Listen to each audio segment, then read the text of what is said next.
chapter 6. I'm going to read it to you, and I think, can you see Winnie by my side? Look at Winnie's joining us for today's chapters. She's tired. All right, chapter 6. Flora scampered past the junk heap and around the corner of the barn. Bright sunshine made her blink. The green grass under her hooves felt springy and alive. The warmth on her back made her want to squeal and kick up her back legs. But she was pretty sure this would attract attention, maybe even a dog. Flora quickly glanced around, but she was alone. A gravel road led out from the barn, but where it went, Flora couldn't see. Off to one side of the road was a cornfield, and off to the other side was more green grass. There were fences all over, but none could keep her from going where she wanted to go. Without another thought, she trotted down the road, her hooves click-clacking on the gravel. Was she still too loud? What happened to piglets that escaped and got caught? She didn't like thinking about that. Flora wiggled under a fence and into the cornfield. It was cool and quiet beneath the leaves. Only green light made it through to its secret place, and it filled her with energy. She dashed off between two rows of corn. She turned sharply and zigzagged between the stalks. Whee! The tall plants shivered as she bumped them. With green flying by on either side, she zigzagged back the other way. The world of a cornfield seemed large and small at the same time. Flora could hardly see 3 feet in front of her, yet she knew that the field went on and on. Flora plowed to a stop. Why was she buzzing around in circles like a barnyard fly? Lucky Luna could do it every day if she wanted, but this might be Flora's only chance for adventure. As she stood still, she heard the dogs barking, louder and closer than ever before. She tipped her head to listen. The sound was in front of her. She quieted her heart and headed straight for it. The sound stopped. She put her snout up to sniff. An explorer had to use all her senses to find her way in unfamiliar territory. But the only scent that filled Flora's nose was a green and corny smell. She kept going. The cornfield ended at a road. This one was bigger than the road near the barn. Flora took one cautious step into the sunshine. Hike! Someone shouted. Flora tucked herself back inside the corn stalks. Pull, Oscar, pull, the voice said. Show these young pups how to make it fly. Pulling? She had to see. Flora poked her head out. A team of animals, 5 in all, was coming up the road. They were hooked together on either side of a rope. In a stream of black, white, yellow, and brown fur, the animals flowed forward, pulling steadily against the harnesses at their shoulders. So these must be dogs. Come on, Oscar, pull, the voice said. Flora gazed at the long snouts and flowing tails. She watched as the many-colored faces drew near. Look at this picture. It looks like a dog sled team. I see 2 at the back, 2 in the middle, and 1 at the front. I think Oscar must be the one at the front. And the other dogs might be training.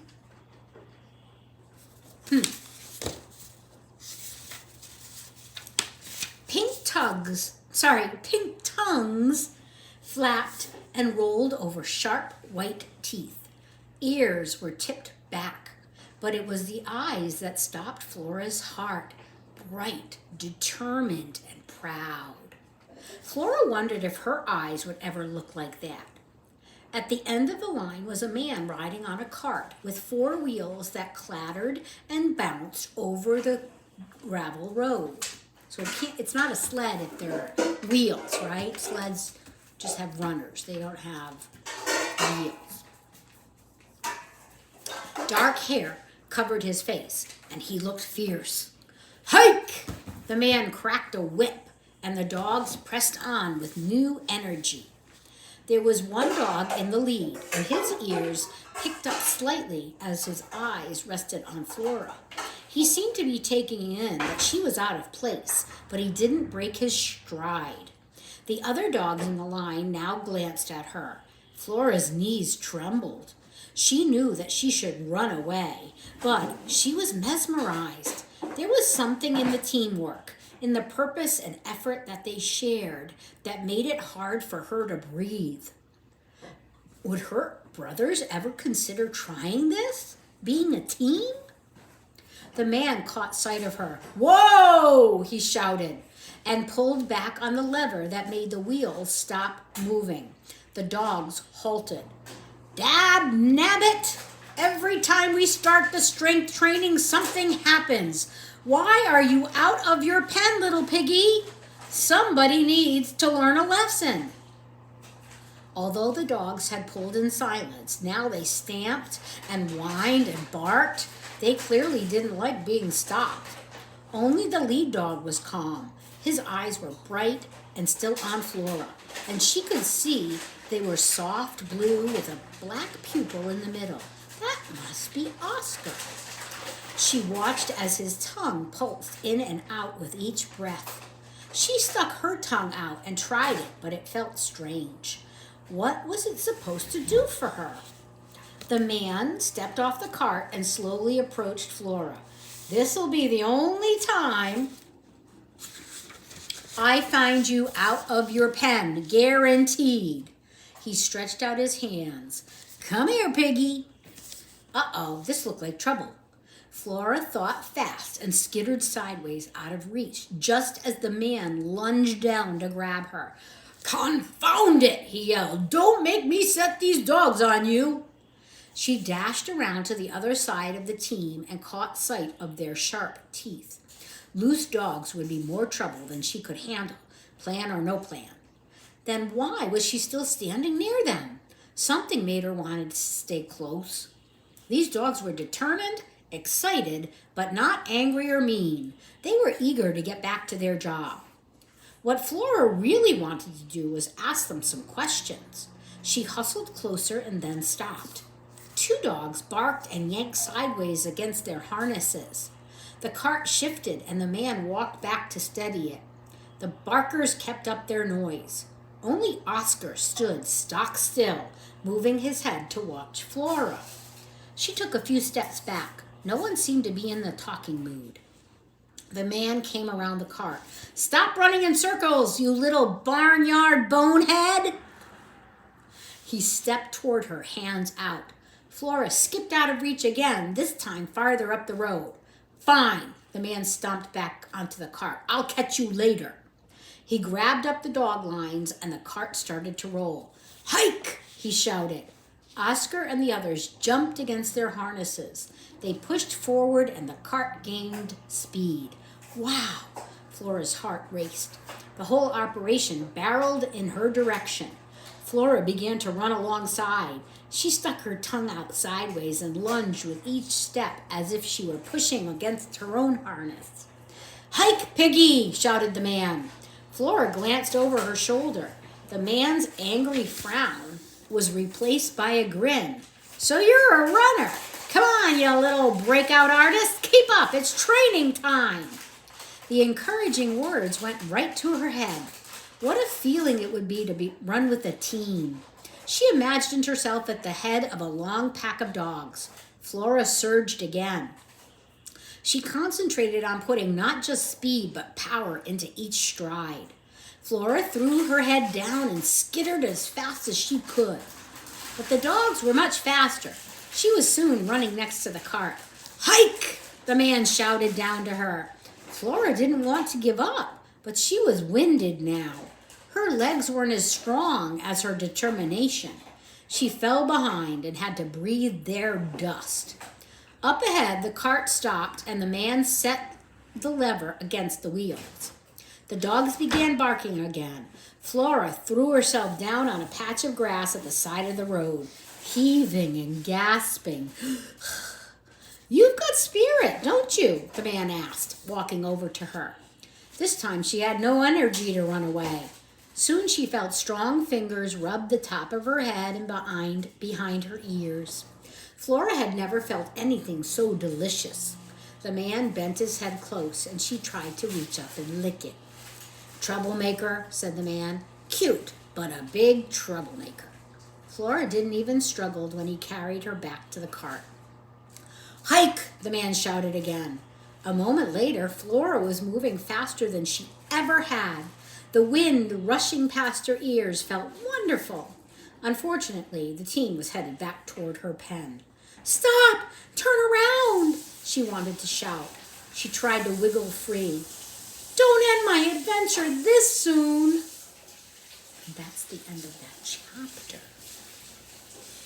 Are we ready for chapter 7? Sure. It was no use. Flora was plopped back into her pen, where everyone was huddled together in a corner. Her brothers jumped up and ran over to her, all asking at the same time where she had been. Flora sprawled in the dirt. "Children, calm down." Mother stepped into the crowd and nosed Flora in the leg, sniffing her gently. "Flora's been in the cornfield," she announced. She sniffed again. "And she had a run-in with dogs. Flora, honey, are you all right? Did they hurt you? What made you run out into that wild world?" Flora took a deep breath and unsteadily got to her hooves. She watched the man with the beard walk back to their pen with a hammer in his hand. I just wanted to look around." Flora wasn't sure if Mother would change from being worried to angry. "I leaned against a board and it broke, so I decided to take a walk." There was a cracking sound. Everyone looked over to see the man toss the broken board into the junk heap. "Children, stay away from the opening." Mother shooed her family into the corner. "Remember, there's nothing but danger and trouble out there."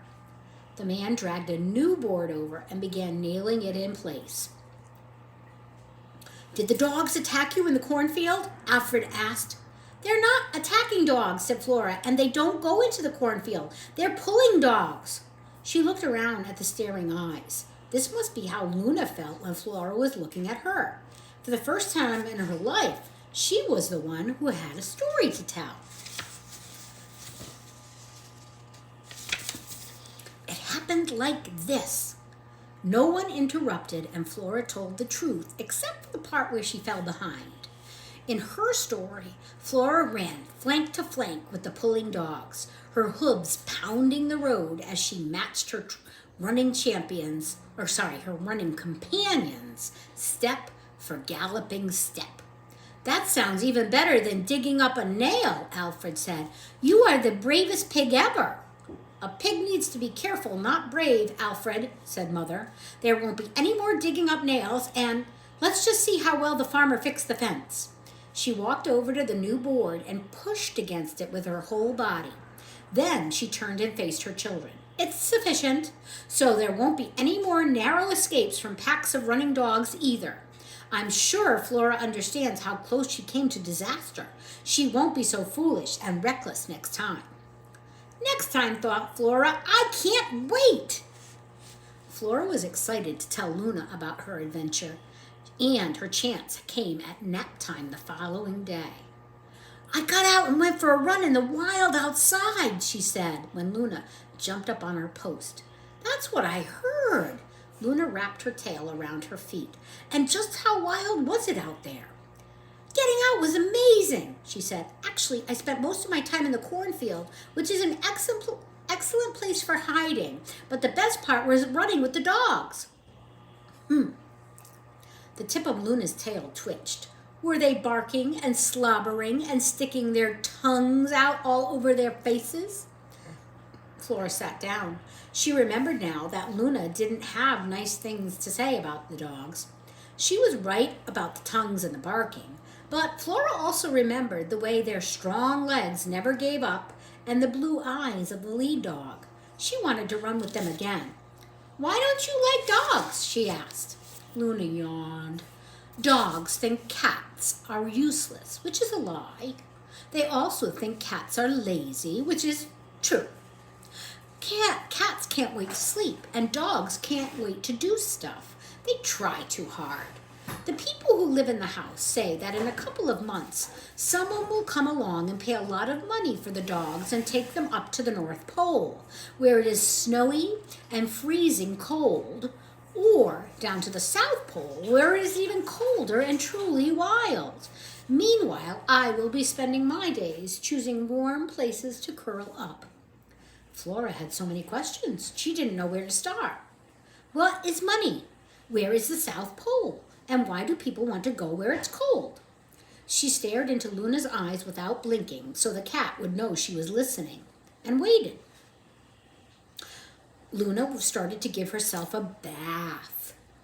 But one look at Flora seemed to change her mind. I can see we won't be talking about anything else until you learn all you can about this North and South Pole business, so I might as well tell you.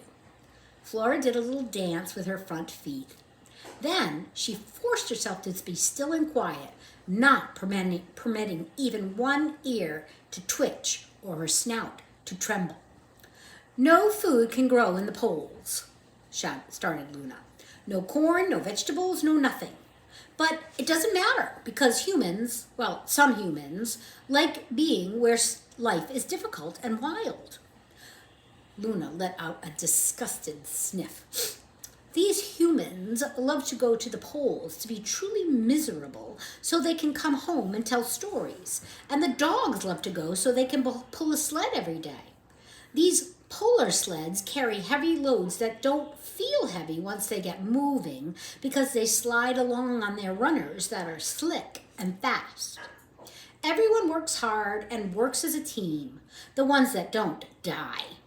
That's what people say anyway, when they're sitting around the fire at night talking, which is an excellent time for getting good ear rubs. Flora made herself stay silent as Luna talked and talked until the pig family woke up and started nosing around and asking Flora to teach them a new game. A pulling game, said Alfred. See you next time. Luna slipped off her post to the other side of the fence. Flora stuck her eye up to a crack between the boards so she could watch her friend. When you come back, will you tell me more stories about the poles? And do you think I'll ever have another adventure? You just keep up your spirit. Trouble comes to us all. Adventure comes to those who choose it, but turns into trouble quick if you don't know how to land on your feet. That night, Flora dreamed about the freezing cold poles. In her dream, she lived in a house of snow. She shared stories with her team, and she pulled a sled. In the middle of the night, she woke up and walked to the top of the manure pile to see what had awakened her. A great yellow circle above the cornfield had slipped out from behind some clouds. The moon. It was the first moon Flora had ever seen. Her heart filled with the beauty of it, and she made a promise to herself. I will be prepared, and I won't live forever in this pen.